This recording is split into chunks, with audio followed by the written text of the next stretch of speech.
옛날 옛적 영조 임금님의 말년이었던 시절 이야기입니다. 그 무렵 왕권이 흔들리고 온 나라 곳곳에 혼란과 유언비어가 떠돌던 때였지요.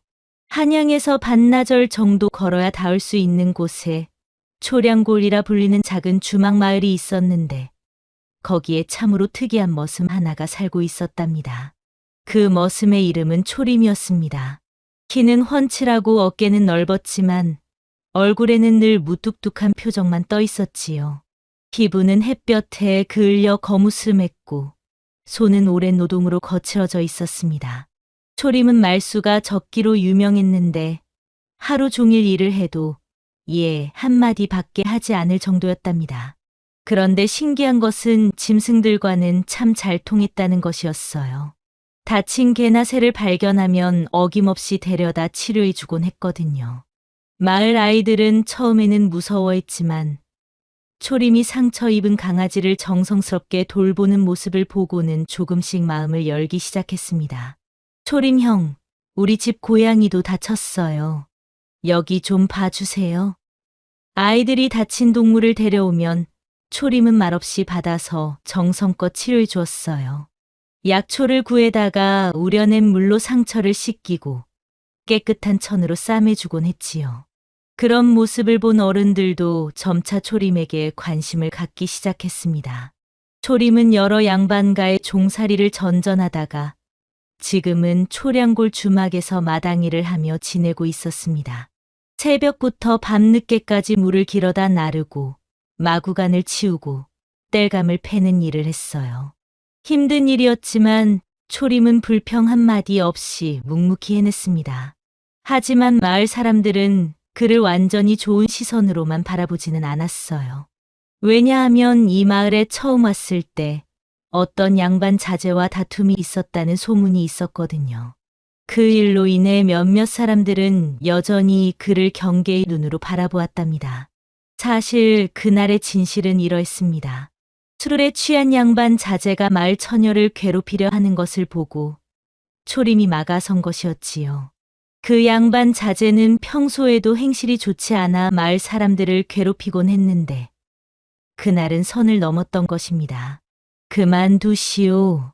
초림이 처음으로 큰 소리를 낸 날이었어요. 양반 자제는 초림의 목소리에 놀라 돌아보다가 머슴 주제에 감히 자신에게 대든다며 화를 냈습니다. 하지만 초림은 물러서지 않았어요. 그 처녀를 끝까지 지켜냈지요.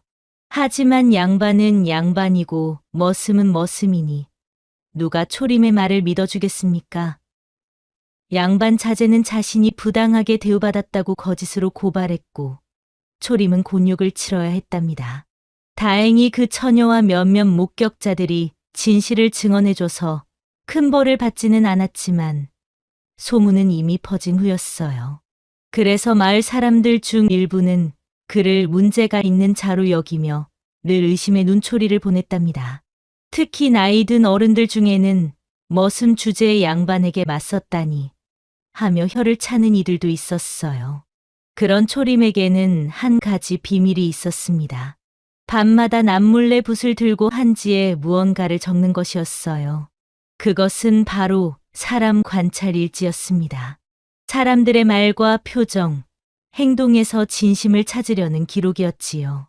초림의 작은 방에는 낡은 책상 하나가 있었는데 그 위에는 항상 먹과 붓, 그리고 한지가 놓여 있었어요. 일을 마치고 돌아온 초림은 촛불을 켜고 그날 하루 만난 사람들에 대해 적어 내려갔습니다. 오늘 주막 주인은 웃으며 인사했지만 눈가가 떨렸다. 무언가 걱정이 있는 듯하다. 아마도 빚 때문이 아닐까.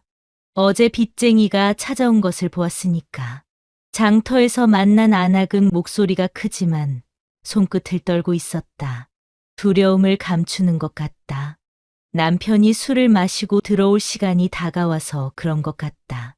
마을 이장의 아들은 겉으로는 효자인 척하지만 뒤에서는 아버지를 원망하고 있다.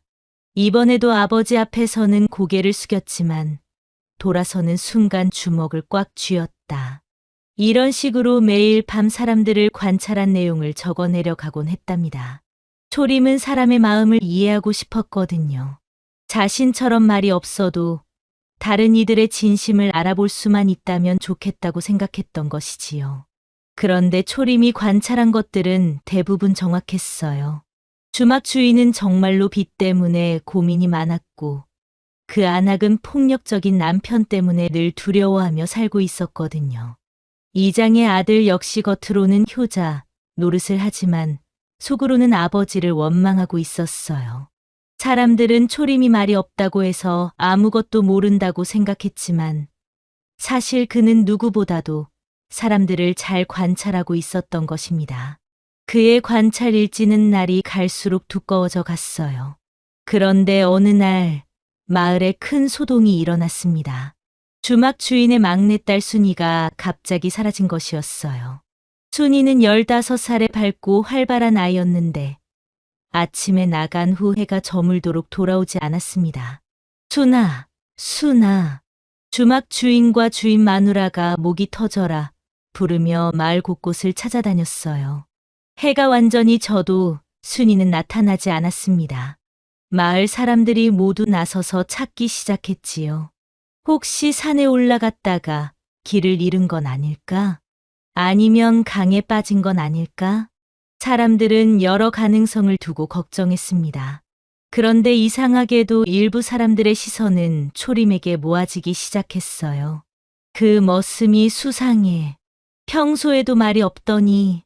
맞아. 혹시 그놈이 아이를 어떻게 한 건 아닐까?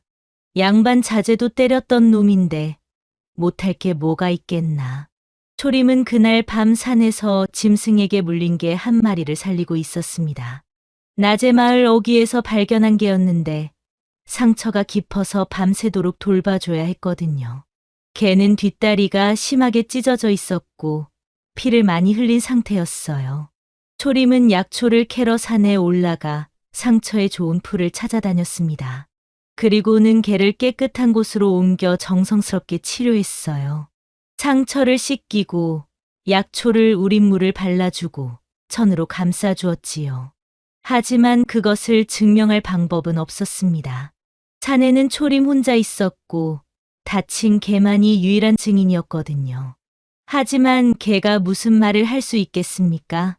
다행히 다음 날 아침 순이가 무사히 발견되었습니다. 이웃 마을 친구 집에서 놀다가 늦어져 하룻밤 머물렀던 것이었어요. 친구 어머니가 순이를 붙잡아 두고 연락도 제대로 하지 않았던 탓이었지요. 순아, 주막 주인 부부는 딸을 끌어안고 울었습니다. 마을 사람들도 모두 안도의 한숨을 내쉬었어요. 하지만 초림에 대한 의심은 쉽게 가라앉지 않았습니다. 다행히 아무 일 없었지만 그래도 조심해야 해. 그 머슴, 뭔가 수상한 구석이 있어. 오히려 이 일을 계기로 일부 아이들이 초림을 짐승 같은 놈이라 부르기 시작했지요. 어른들의 수근거림을 들은 아이들이 따라하기 시작한 것이었어요. 짐승놈, 짐승놈. 지나가는 초림을 보고 아이들이 돌을 던지기도 했습니다. 초림은 아무 해명도 하지 않고 묵묵히 자신의 일만 계속했답니다. 오히려 그 아이들이 다친 동물을 데려오면 전과 똑같이 정성스럽게 치료해 주었어요. 그런 초림의 모습을 본 일부 어른들은 조금씩 마음을 바꾸기 시작했습니다.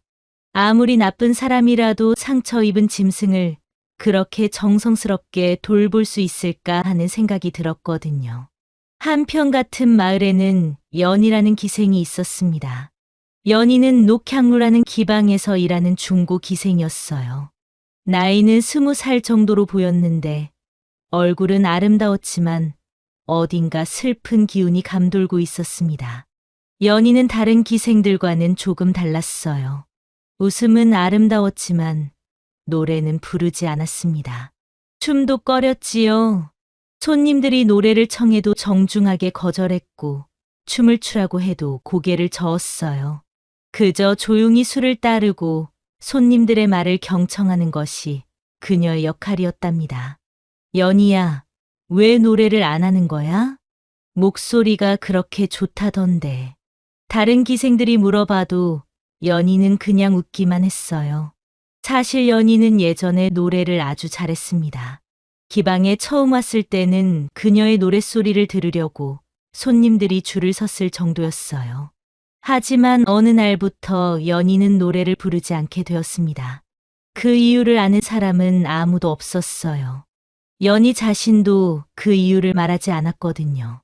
그런데도 연희를 찾는 손님들이 끊이지 않았어요. 사람들은 그녀와 함께 있으면 마음이 편안해진다고 했거든요. 연희는 누구의 말이든 끝까지 들어주고 따뜻한 눈빛으로 바라봐주곤 했습니다. 연희 옆에 있으면 왜 이렇게 편안하지? 말은 안 해도 다 알아주는 것 같아.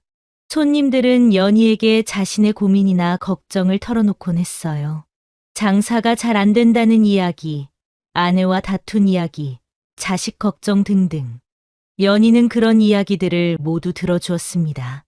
연희의 방은 녹향로에서 가장 작은 방이었어요. 창문 하나와 작은 책상, 그리고 이불 한 채가 전부였지요.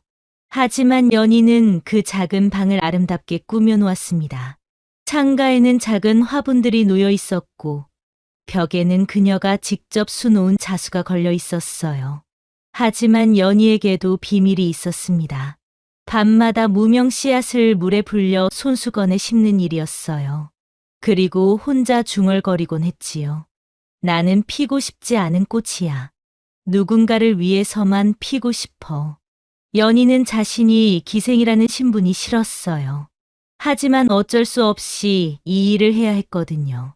그녀에게는 다른 선택의 여지가 없었답니다. 그래서 언젠가는 진짜 사랑하는 사람을 위해 아름답게 피어날 수 있기를 꿈꾸고 있었던 것입니다. 연희의 손수건에는 항상 작은 꽃들이 수놓아져 있었어요. 모두 그녀가 직접 놓은 것들이었지요. 빨간 장미, 하얀 국화, 노란 개나리. 계절마다 다른 꽃들을 수놓았습니다. 그 손수건은 연희의 유일한 보물이었어요. 그런 연희에게도 위기가 찾아왔습니다. 고위 관료인 백사원이라는 자가 그녀를 눈여겨보기 시작한 것이었어요. 백사원은 탐욕스럽고 잔혹한 성격으로 유명했는데 권력을 이용해 여러 기생들을 괴롭히곤 했답니다. 백사원은 나이가 50을 넘었지만 젊은 기생들을 좋아했어요. 특히 연희처럼 조용하고 얌전한 기생을 선호했지요. 그는 연희를 자신의 소유물로 만들려고 했답니다. 연희라는 기생을 내 방으로 보내라. 백사원이 녹향로의 명령을 내렸을 때 기방 주인은 거절할 수 없었어요. 백사원은 권력이 있는 사람이었거든요. 하지만 연희는 그의 술자리에 가는 것을 극도로 꺼렸습니다. 주인마님, 저는 정말 가기 싫어요. 다른 기생을 보내면 안 될까요? 연희가 애원했지만 기방 주인도 어쩔 수 없었어요. 백사원의 명령을 거역했다가는 기방 자체가 문을 닫을 수도 있었거든요. 연희야, 미안하다. 하지만 어쩔 수 없구나. 그분을 거역할 수는 없어. 연희는 백사원의 술자리를 계속 피했지만 결국 강제로 불려가는 날이 오고 말았습니다. 그날 밤 연희는 몰래 주막 골목을 빠져나가려 했어요. 기방에서 도망쳐 다른 곳으로 가려고 했던 것이지요. 하지만 골목을 지나다가 뜻밖의 일이 일어났습니다. 술을 훔쳐 달아나는 아이와 부딪힌 것이었어요. 그 아이는 가난한 집 아이로 아픈 어머니를 위해 약값을 마련하려고 술을 훔쳤던 것입니다. 아, 죄송해요. 아이는 연희와 부딪히자 깜짝 놀라며 사과했어요. 하지만 뒤에서 주막 주인이 쫓아오고 있었지요. 도둑놈, 술 도둑. 연희는 순간적으로 아이를 감싸면서 함께 넘어졌습니다. 그러면서 아이에게 작은 목소리로 말했어요. 빨리 도망가거라. 아이는 연희의 도움으로 무사히 도망갈 수 있었어요. 하지만 연희는 넘어지면서 무릎을 다쳤고 고운 한복도 더러워졌지요. 초림이 우연히 그 장면을 목격했습니다. 연희가 자신을 희생해서라도 아이를 도우려는 모습을 보았거든요. 하지만 초림은 직접 개입하지 않고 조용히 돌아섰습니다. 그리고 그날 밤 관찰 일지에 이렇게 적었어요. 피하려 한 자, 피하지 못함. 그러나 자신보다 작은 존재를 먼저 지키려 했음. 그녀의 마음은 착하다. 기생이라는 신분이 그녀의 본성을 가릴 수는 없다. 며칠 후 마을에 큰 제삿날이 되었습니다. 각지에서 사람들이 모여들었고 장터에는 온갖 물건들이 나왔어요. 제사를 위한 과일과 떡, 술, 그리고 각종 생필품들이 팔리고 있었지요. 연희도 기방의 일로 제삿날 행사에 참석해야 했습니다. 다른 기생들과 함께 어른들께 술을 따르는 역할이었어요. 연희는 고운 한복을 입고 나왔지만 마음은 무거웠습니다. 백사원이 이 자리에도 올 것이 분명했거든요. 초림은 제삿날에 어르신들께 술을 돌리는 역할을 맡았습니다. 주막에서 일하는 머슴이지만 이런 마을 행사에는 모든 사람이 참여했거든요. 초림은 큰 술병을 들고 이 집 저 집을 돌아다니며 어른들께 술을 올렸어요. 이런 초림이 왔구나. 고생이 많다. 젊은이. 어른들은 초림을 보고 반가워했습니다. 평소에 과묵하지만 성실한 모습을 보여왔기 때문이었어요. 초림은 정중하게 인사를 드리고 술을 따라드렸지요. 그러다가 초림이 연희에게 술을 내미게 되었습니다. 두 사람의 첫 만남이었어요. 연희는 아무 말 없이 술잔을 받으려 했지만 손이 떨려서 잔을 떨어뜨리고 말았습니다. 술이 그녀의 치마에 흘렀지요. 아! 연희는 당황했습니다. 고운 한복이 더러워졌거든요. 다른 사람들의 시선도 부담스러웠어요. 그런데 초림이 말없이 자신의 소매로 그 술을 닦아주었습니다. 그리고 다시 조용히 술잔을 내밀었어요. 연희는 그때 처음으로 초림의 눈을 똑바로 바라보았습니다. 그 눈에는 따뜻함이 있었어요. 비난하거나 업신여기는 기색은 전혀 없었지요. 오히려 이해하고 위로하는 듯한 눈빛이었습니다. 고맙습니다. 연희가 작은 목소리로 말했어요. 초림은 고개만 살짝 끄덕이고는 다른 곳으로 가버렸지요. 하지만 그 짧은 순간의 만남이 두 사람의 마음에 깊은 인상을 남겼답니다. 그날 밤 연희는 그 장면을 손수건에 자수로 놓았습니다. 큰 손이 작은 술잔을 감싸 쥔 모습을 정성스럽게 수놓았어요. 그리고 그 따뜻했던 눈빛을 생각하며 혼자 미소 지었지요. 한편 초림도 관찰 일지에 이렇게 적었답니다. 그녀는 술을 쏟았지만 눈은 단단했다. 무언가를 견뎌내고 있는 사람의 눈이었다. 기생이라는 신분 때문에 고생하고 있지만 마음은 깨끗하다. 그녀가 아이를 도운 것도 그 때문이리라. 그런데 며칠 후 마을에 무시무시한 소문이 돌기 시작했습니다. 왕손이 사라졌다는 것이었어요. 그리고 그 왕손이 이 근방에 숨어 있다는 이야기까지 퍼졌지요. 임금님의 아드님이 궁에서 사라지셨다더구나. 그분이 이 근처에 계신다는 소문이 있어. 혹시 우리 마을에도 오시는 건 아닐까? 사람들은 두려워하면서도 한편으로는 기대했습니다. 왕손을 만날 수 있다면 큰 복이 될 거라고 생각했거든요. 하지만 동시에 불안하기도 했어요. 왕손을 숨겨준다는 죄목으로 큰 벌을 받을 수도 있었거든요. 곧 군부가 마을에 들이닥쳤습니다. 갑옷을 입은 군사들이 말을 타고 마을로 들어왔어요. 그들의 얼굴은 험악했고 손에는 칼이 들려 있었지요. 모든 사람은 집 밖으로 나와라. 왕손을 숨기고 있는 자는 즉시 신고하라. 군사들의 큰 소리에 마을 사람들이 떨며 나왔습니다. 아이들은 무서워서 어머니 뒤에 숨었고 어른들도 긴장한 표정이었어요. 설상가상으로 마을 어귀에서 한 행상인이 세상을 떠난 채 발견되었어요. 길을 지나던 행상인으로 보이는 남자가 무엇인가에 다쳐서 운명한 것이었습니다. 이놈들 중에 범인이 있을 것이다. 빠짐없이 다 조사해라. 군사들은 마을 사람들의 집을 뒤지기 시작했어요. 곡식 창고부터 마구간까지 사람이 숨을 만한 곳은 모조리 뒤졌습니다. 초림은 그날 밤에도 다친 사슴에게 먹이를 주러 산에 갔다가 붙잡혔습니다. 며칠 전부터 돌보고 있던 새끼 사슴이었는데 어미를 잃고 혼자 남겨진 불쌍한 놈이었어요. 초림은 매일 밤 우유와 풀을 가져다 주고 있었거든요. 그런데 그의 짐에서 단검과 붉은 손수건이 발견된 것이었어요. 단검은 산에서 나무를 자르거나 풀을 베기 위해 가지고 다니던 것이었고, 붉은 손수건은 연희가 제삿날에 떨어뜨린 것이었습니다. 초림이 주워서 돌려주려고 했던 것이었지요. 이놈이 범인이다. 평소에도 수상했던 사람이 아니더냐. 양반 자제와도 다툰 사람인데 이런 일을 못할 게 뭐가 있겠어. 마을 사람들이 모두 모여들어 초림을 잠재적 범인으로 몰아갔습니다. 그동안 쌓여있던 의심과 편견이 한꺼번에 터져 나온 것이었어요. 군사들도 적당한 희생양을 찾았다며 좋아했지요.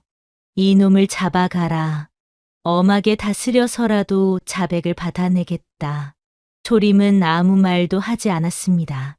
변명을 해봐야 누가 믿어주겠습니까? 오히려 더 큰 의심만 받을 뿐이었어요. 초림은 그저 조용히 체포되려고 했답니다. 큰 곤욕을 치를 뻔한 그 순간 사람들 사이로 연희가 나타났어요. 숨을 헐떡이며 뛰어온 모습이었지요. 잠깐. 연희는 사람들 앞으로 나서서 손수건을 되찾으며 말했습니다. 저 손은 사람을 해칠 손이 아닙니다. 저 손은 넘어진 사람을 일으켜 세우는 손이에요. 무슨 소리냐? 내가 뭘 안다고. 군사 하나가 연희를 거칠게 밀쳤어요. 하지만 연희는 물러서지 않았습니다. 저 손수건은 제 것입니다. 며칠 전에 제가 떨어뜨린 걸 그분이 주워주셨어요.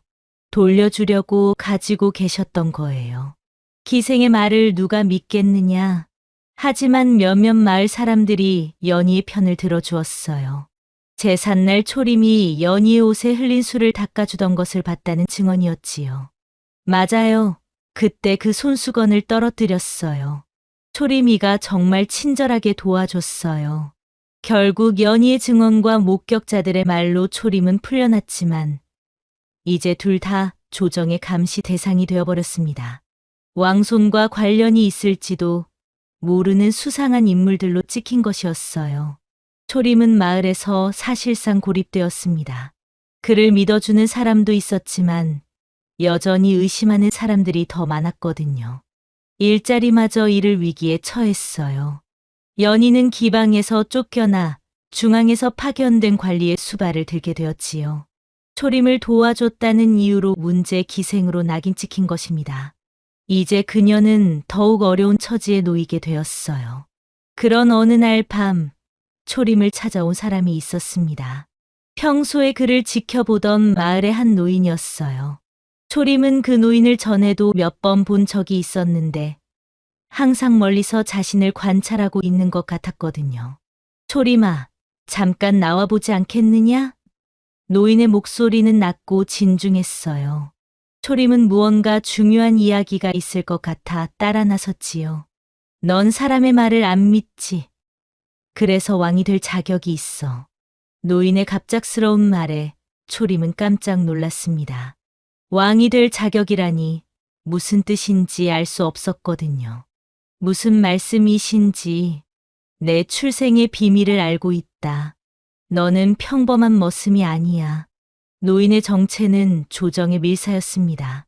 그는 오랫동안 초림을 지켜보며 관찰해왔던 것이었어요. 초림의 행동과 성품을 살펴보고 그가 특별한 역할을 할 수 있는지 판단하고 있었거든요. 진짜 왕손이 위험에 처했을 때를 대비해서 우리는 대체 임무를 준비해야 한다. 내가 바로 그 역할을 할 수 있는 사람이야. 초림은 노인의 말을 이해할 수 없었어요. 자신이 왕과 무슨 관련이 있다는 것인지, 왜 하필 자신을 선택했는지 알 수 없었거든요. 내가 가장 먼저 지켜야 할 것은 목숨이 아닌 사람이다. 노인은 이상한 말을 남기고 옛 서찰 한 장을 건네주었습니다. 낡고 누런 종이에 한문으로 무언가가 적혀 있었어요. 뒷면에는 낡은 지도 조각이 그려져 있었는데 산속 어딘가에 패서온 이치를 가리키고 있었지요. 거기에 가면 내 출생의 비밀을 알 수 있을 것이다. 하지만 서두르지 마라. 때가 되면 자연스럽게 알게 될 테니까. 노인은 그 말을 남기고 어둠 속으로 사라져 버렸어요. 초림은 손에 든 서찰을 바라보며 한참을 생각했습니다. 자신의 출생에 비밀이 있다는 것인지, 정말 왕과 관련이 있는 것인지. 초림은 그곳에 가려다 망설였습니다. 혹시 함정일 수도 있었거든요. 하지만 며칠 후 연희가 사라졌다는 소식을 듣고는 단숨에 길을 나섰지요. 연희에게 무슨 일이 일어났을지 걱정이 되었거든요. 한편 연희는 백사원의 관사에 갇혀 있었습니다. 백사원은 초림을 도와준 일로 연희를 혼내주려고 했던 것이었어요. 하지만 그의 진짜 정체는 더욱 무서운 것이었답니다. 백사원의 정체는 사라진 왕손을 제거하기 위해 파견된 밀명 수령이었거든요. 그는 조정의 명령을 받아 왕손이나 왕손 후보들을 찾아 제거하는 일을 하고 있었어요. 초량골 근방에 왕손 후보가 있다는 첩보를 받았고 연희가 그 인물과 자주 엮인다는 사실에 주목했던 것입니다. 그 머슴이 왕손이라고 말하면 너는 살 수 있다. 백사원은 연희에게 거짓 자백을 강요했습니다. 초림이 왕손이라고 증언하라는 것이었어요. 그러면 초림을 제거할 명분이 생기고 자신의 임무도 완수할 수 있었거든요. 연희는 며칠간 굶주림과 위협을 당했습니다. 백사원의 부하들이 번갈아가며 협박했지만 연희는 끝까지 거부했어요. 그 사람을 모함할 수는 없어요. 그분은 착한 사람이에요. 하지만 백사원은 포기하지 않았습니다. 연희를 술로 취하게 만들어서라도 거짓 증언을 받아내려고 했어요. 독한 술을 계속 먹이며 정신을 잃게 만들려고 했지요. 그런데 연희는 술에 취한 듯 하면서도 한마디를 분명히 했어요. 그 사람은 짐승이 아니라 사람을 닮은 사람이었어요. 폐서원에 도착한 초림은 충격적인 사실을 발견했습니다. 그곳에는 자신의 이름이 적힌 족보와 신분 문서가 있었거든요. 먼지가 쌓인 서고 안에서 발견한 오래된 기록들이었어요. 문서에 따르면 초림은 버려진 왕족의 서자였습니다. 왕의 먼 친척벌 되는 양반의 아들이었지만 서자라는 이유로 산속에 보내졌던 아기였던 것이지요. 그리고 그를 머슴으로 키운 것도 모두 계획된 일이었어요. 이 모든 것은 그를 유사왕으로 세워 실제 권력을 보호하려는 조정의 장기말 계획이었습니다. 진짜 왕손이 위험에 처했을 때 대신 내세울 그림자 역할을 시키려는 것이었어요. 내가 그냥 장기말이었다는 건가? 초림은 분노하고 혼란에 빠졌습니다. 자신이 그동안 살아온 삶이 모두 거짓이었다는 사실을 받아들이기 어려웠거든요. 내가 사람을 어떻게 믿겠냐 했더니 애초에 난 사람 취급도 아니었군. 그는 연희의 손수건을 쥔 채 처음으로 눈물을 흘렸습니다. 그동안 꾹꾹 눌러 참아왔던 감정들이 한꺼번에 터져 나왔어요. 관찰 일지를 찍고 펜을 꺾으며 중얼거렸습니다. 내가 무엇을 보고 적어온 건가? 사람을 관찰한다고 했지만 정작 나 자신도 모르고 살았구나. 초림은 밤새도록 울었습니다. 자신의 정체성에 대한 혼란, 배신감, 그리고 무엇보다 연희에 대한 걱정이 그를 괴롭혔어요. 연희가 어디서 무슨 일을 당하고 있을지 생각하니 견딜 수 없었거든요. 연희는 백사원의 협박을 견디지 못하고 간신히 관사에서 도망쳐 나왔습니다. 하지만 술에 취한 채로 관리의 수하들에게 쫓기고 있었어요. 골목길을 비틀거리며 도망가다가 결국 쓰러지고 말았지요. 초림은 폐서원에서 서찰들을 읽다가 연희의 위험을 직감했습니다. 무언가 큰 일이 일어나고 있다는 생각이 들었거든요. 그는 서둘러 마을로 돌아왔어요. 골목에서 쓰러져 피를 흘리며 오열하는 연희를 발견했을 때 초림의 마음은 찢어질 것 같았습니다. 그만해. 그만 보라고. 나 다 봤다고. 연희는 자신이 겪은 모든 일들이 너무 괴로워 울고 있었던 것입니다. 백사원에게 당한 굴욕, 초림을 모함하라는 강요, 그리고 도망치면서 느낀 절망감까지. 연희, 초림이 그녀의 이름을 불렀어요. 그때까지 한 번도 서로의 이름을 부른 적이 없었는데 이때가 처음이었지요. 연희는 희미한 의식 속에서 초림의 목소리를 들었습니다. 초림은 연희를 지키려고 뒤쫓아온 관리들과 싸웠습니다. 하지만 상대가 너무 많았어요. 결국 제압당하고 말 위에 묶였지요. 관리들은 초림과 연희를 모두 잡아가려고 했습니다. 그런데 이때 뜻밖의 일이 일어났습니다. 마을 노인들이 몰려와 돌을 던지며 관리들을 막아선 것이었어요. 그동안 초림을 의심했던 사람들까지 나서서 그를 도와준 것입니다. 초림이는 나쁜 놈이 아니야. 그 애가 우리 강아지 살렸어요. 연희도 착한 아이라고요. 그 중에서 한 아이가 큰 소리로 외쳤습니다. 그 형이 우리 강아지 살렸어요. 나쁜 사람이 아니에요. 초림이 평소에 베푼 작은 친절들이 마을 사람들의 마음을 돌린 것이었습니다. 동물을 치료해주고 힘든 일을 도와주고 말없이 베푼 선행들이 결국 그를 구해준 것이지요. 마을 사람들의 항의에 관리들도 어쩔 수 없었어요.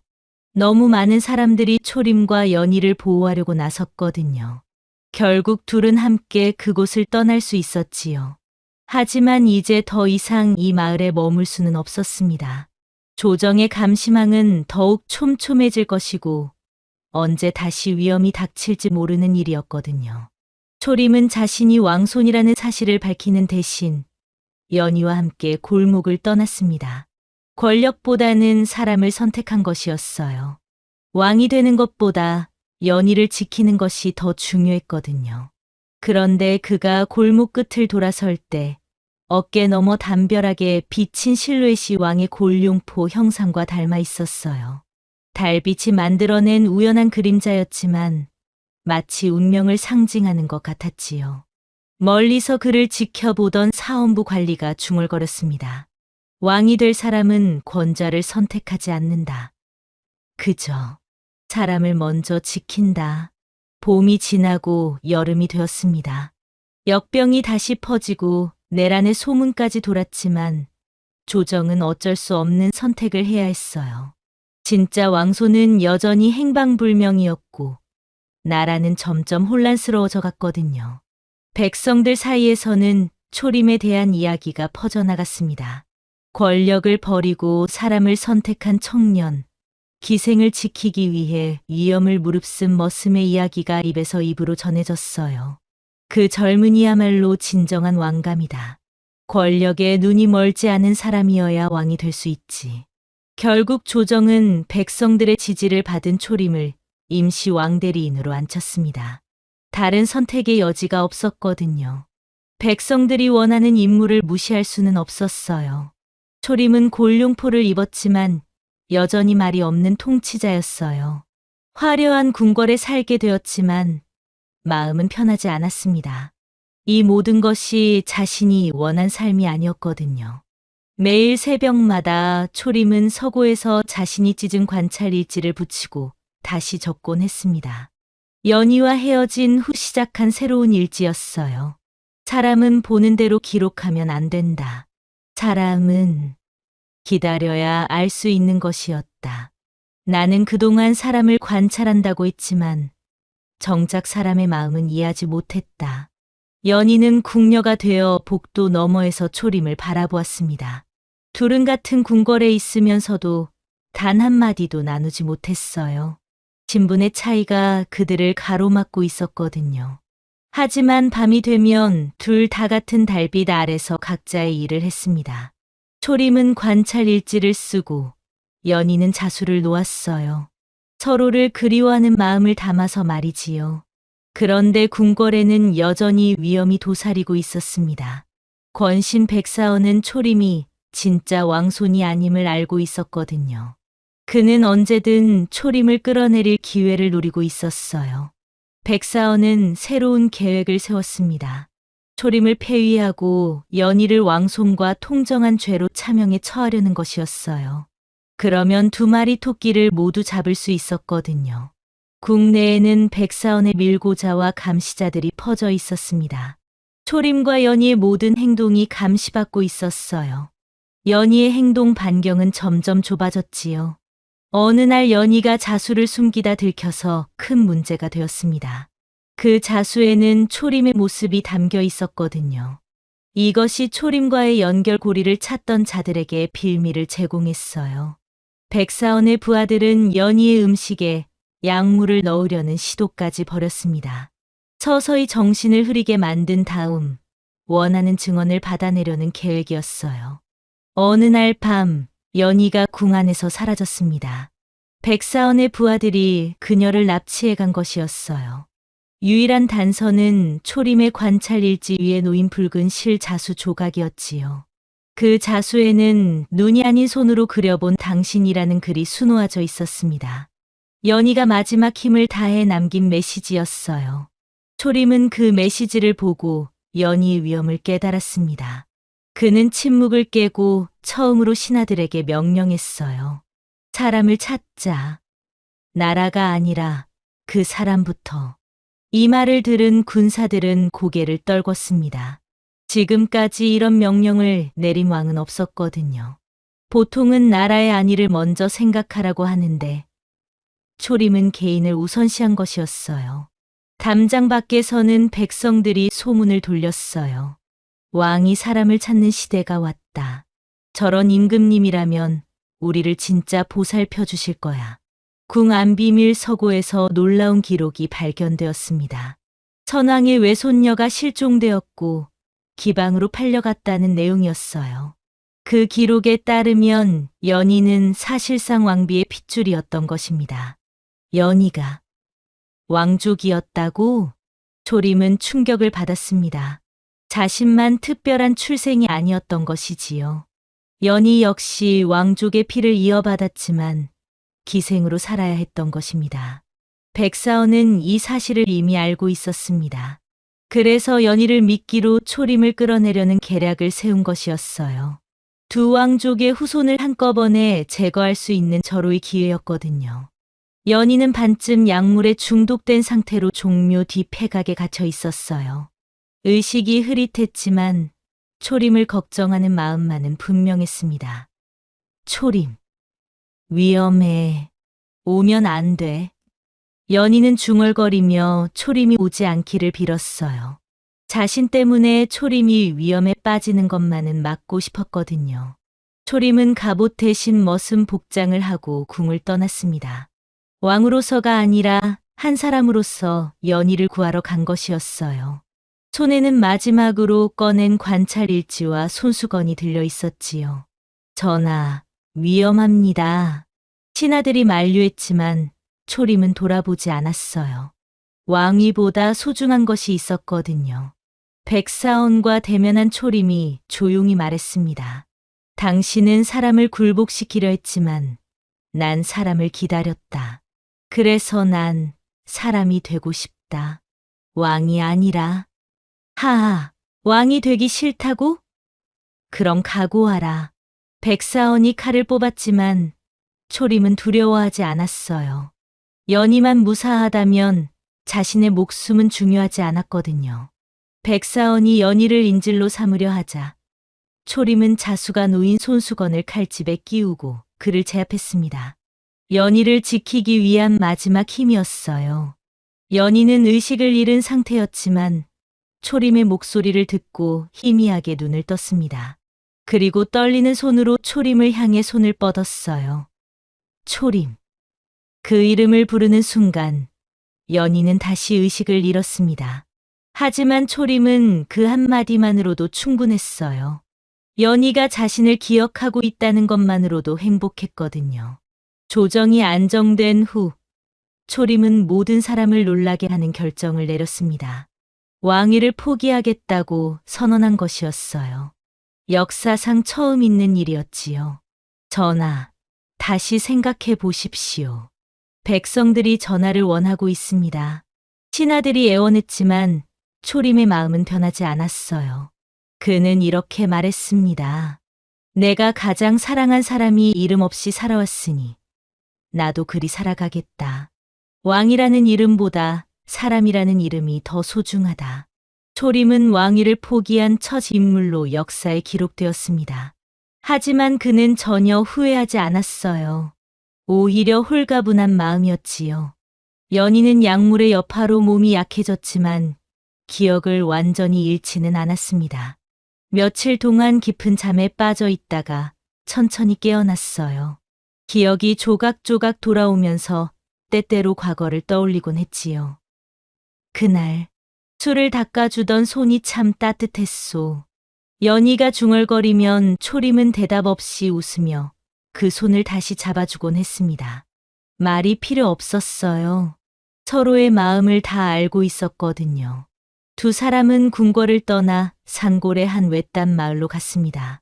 아무도 그들을 아는 사람이 없는 곳이었어요. 초림과 연희는 그곳에서 새로운 삶을 시작했답니다. 초림은 마을 아이들에게 글씨와 그림을 가르치는 일을 했습니다. 서당 선생처럼 말이지요. 왕궁에서 배운 학문이 아니라 진짜 사람을 이해하는 지혜를 가르쳤어요. 글자는 마음을 담는 그릇이란다. 그림은 말로 할 수 없는 것을 보여주는 거야. 아이들은 초림을 좋아했어요. 엄하지 않으면서도 정성스럽게 가르쳐 주었거든요. 초림은 아이들 하나하나의 성격을 파악해서 그에 맞는 방식으로 가르쳤지요. 연희는 아이들에게 전통 노래와 자수를 가르쳤습니다. 오랫동안 부르지 않았던 노래를 다시 부르기 시작한 것이었어요. 이제는 누군가를 위해서가 아니라 자신이 원해서 부르는 노래였지요. 연희 선생님 노래는 왜 이렇게 좋아요? 마음에서 우러나오는 노래라서 그래. 아이들은 연희의 노래를 들으며 자수를 배웠어요. 손끝에서 피어나는 아름다운 꽃들을 보며 감탄했지요. 두 사람은 서로를 서방, 그이라 부르며 결혼식 없이도 부부로 살아갔어요. 마을 사람들은 그들을 존경하며 옛날 궁에 있던 분들 같다고 소문냈지요. 하지만 정확히 누구인지는 몰랐어요. 두 분은 정말 고귀한 분들 같아. 그런데 왜 이런 산골에 계실까? 마을 사람들은 궁금해했지만 깊이 캐묻지는 않았어요. 초림과 연희가 마을에 많은 도움을 주고 있었거든요. 초림은 병든 동물들을 치료해 주었고 어려운 일이 있으면 먼저 나서서 도왔어요. 연희는 마을 안악들에게 바느질을 가르쳐 주고 아픈 사람이 있으면 간병을 도왔지요. 어느 날 아이 하나가 물었습니다. 두 분은 왜 결혼식을 안 했어요? 다른 어른들은 다 했는데 연희가 웃으며 대답했어요. 우린 서로에게 마음을 올렸지. 이름은 올리지 않았단다. 마음이 진짜라면 일식은 중요하지 않거든. 아이는 고개를 끄덕였어요. 아직 완전히 이해하지는 못했지만 두 어른의 사랑이 특별하다는 것은 느낄 수 있었거든요. 계절이 바뀌고 해가 바뀌어도 두 사람의 사랑은 변하지 않았습니다. 오히려 시간이 지날수록 더욱 깊어져 갔어요. 서로를 이해하고 아끼는 마음이 날로 커져갔답니다. 어느 봄날 연희는 자수를 놓다가 갑자기 멈췄습니다. 바늘을 든 손이 떨리고 있었어요. 그 손수건 내가 만든 거지요? 내가 그대를 위해 만든 거지요? 처음으로 모든 기억이 선명하게 돌아온 것이었어요. 제삿날 첫 만남부터 궁궐에서의 이별까지 모든 것이 생생하게 떠올랐지요. 초림은 조용히 끄덕이며 말했습니다. 그렇소. 당신이 정성스럽게 만든 손수건이었소. 그럼 그때 그 모든 일들이 모두 진짜였소. 우리가 함께 겪은 모든 일들이. 연희의 눈에서 눈물이 흘렀어요. 기쁨의 눈물이었지요. 잃어버렸던 기억을 되찾은 것도 기뻤지만 무엇보다 초림이 자신을 끝까지 기다려준 것이 고마웠거든요. 이제 내 이름을 부를 수 있다면 그게 내 마지막 소원이오. 초림이 조심스럽게 말했어요.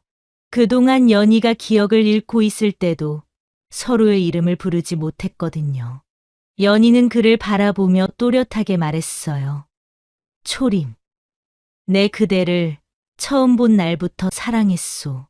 말없이 내 손을 덥석 감싸주던 그 날부터. 연희, 초림도 그녀의 이름을 불렀어요. 이때가 서로를 정식으로 이름으로 부르는 첫 순간이었습니다. 그것이 이들에게는 어떤 결혼식보다도 깊고 의미 있는 맹세가 되었지요. 두 사람은 서로를 꼭 안았습니다. 오랜 기다림 끝에 진정한 만남을 이룬 것이었어요. 그날 밤 두 사람은 오랫동안 이야기를 나누었습니다. 헤어져 있던 동안의 일들, 서로를 그리워했던 마음, 그리고 앞으로의 계획까지. 나는 당신과 함께라면 어디든 좋소. 나도 마찬가지요. 궁궐보다 이 작은 마을이 더 행복해요. 세월이 더욱 흘러 두 사람은 아이들이 지어준 새 집에서 노부부로 살았습니다. 마을 사람들은 그들을 서당서방, 노래 할매로 불리며 존경했어요.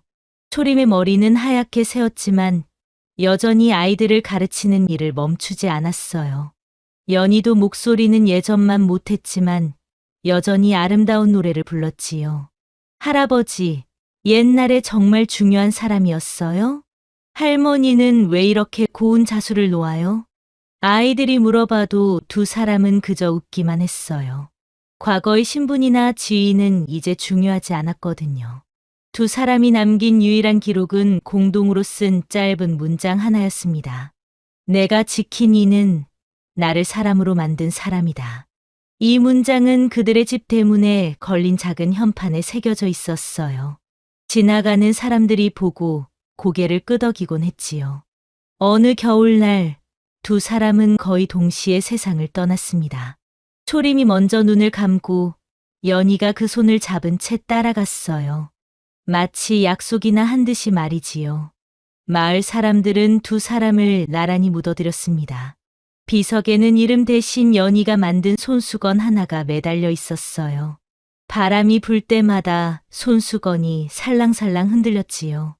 오랜 세월이 지난 후에도 사람들은 이 이야기를 전해 들으며 말하곤 했답니다. 옛날에 왕이 되지 않고 사람으로 살기를 택한 이와 그를 끝까지 기다린 한 기생이 있었다네. 이름은 남지 않았지만 사랑은 오래도록 남았다고 하지.